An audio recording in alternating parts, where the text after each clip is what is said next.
আজ থেকে প্রায় 10,000 বছর আগে উত্তর সাইবেরিয়ার অঞ্চলে বসবাস করত বিলুপ্ত ম্যামথ।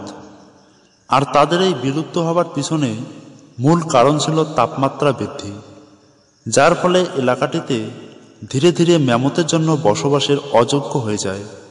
আর যেহেতু এটি একটা দ্বীপের মতো, তাই সহজে স্থান পরিবর্তন করাও সম্ভব ছিল না। আর এই স্থানটি হয়ে ওঠে ম্যামথের জন্য নরকের সমান গরম। আর এই কারণেই প্রায় 3700 বছর আগে এই দ্বীপ থেকে চিরতরে বিলুপ্ত হয়ে যায় ম্যামথ। কিন্তু ম্যামথ বিলুপ্ত হলেও তাদের দেহাবশেষ, বিশেষ করে তাদের দাঁত, এখনও এই সাইবেরিয়ায় বেশ বিপুল সংখ্যায় খুঁজে পাওয়া যায়। বিশেষজ্ঞদের ধারণা, রাশিয়ার এই অঞ্চলে হাজার হাজার টন পরিমাণে এই দাঁত রয়েছে।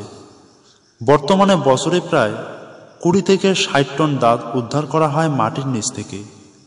এই নম্বর থেকে নিশ্চয়ই বুঝতে পেরেছেন এই অঞ্চলে কি বিপুল পরিমাণে ম্যামথের বসবাস ছিল। এখানে খুঁজে পাওয়া ম্যামথের এই দাঁতগুলি লম্বায় 4 থেকে 4.5 মিটার হয়ে থাকে। আর একটি দাঁতের ওজন হয় 100 থেকে 110 কেজি। অবশ্য আঞ্চলিক একটি লোককথা প্রচলিত আছে এখানে এই বিলুপ্ত ম্যামথ নিয়ে। ধারণা করা হয় সৃষ্টির একদম শুরুর দিকে আবির্ভাব হয়েছিল বিশাল বিশাল দেহী ম্যামথ প্রজাতির। আর এরা এত এত বড় ছিল যে মাঝে মাঝে এরা নিজেরাই নিজেদের ওজন বহন করতে পারত না। আর এখানকার ম্যামথের এই দাঁতগুলি খুঁজে বের করে আনা কিন্তু মোটেও সহজ ব্যাপার না। এই দাঁতগুলি বেশিরভাগ খুঁজে পাওয়া যায় জলাশয়ের ধারে কাছে, বিশেষ করে নদীর পানির নিচে এদের বেশি খোঁজ পাওয়া যায়। একটি দাঁত খুঁজে বের করে তা উত্তোলন করতে দরকার হয় কঠোর পরিশ্রমের। আর এই পরিশ্রমকালের ব্যাপ্তি কয়েক ঘন্টা থেকে কয়েক দিন পর্যন্ত লাগতে পারে। বর্তমান সময়ে সাইবেরিয়া থেকে এই সকল দাঁত উত্তোলন করা সম্পূর্ণভাবে নিষিদ্ধ।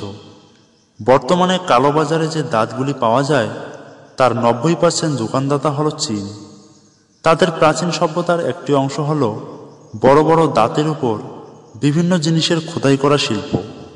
আর এ কারণেই তারা সরকারি বাধা উপেক্ষা করেও এখনও এই শিল্পকে বাঁচিয়ে রেখেছে।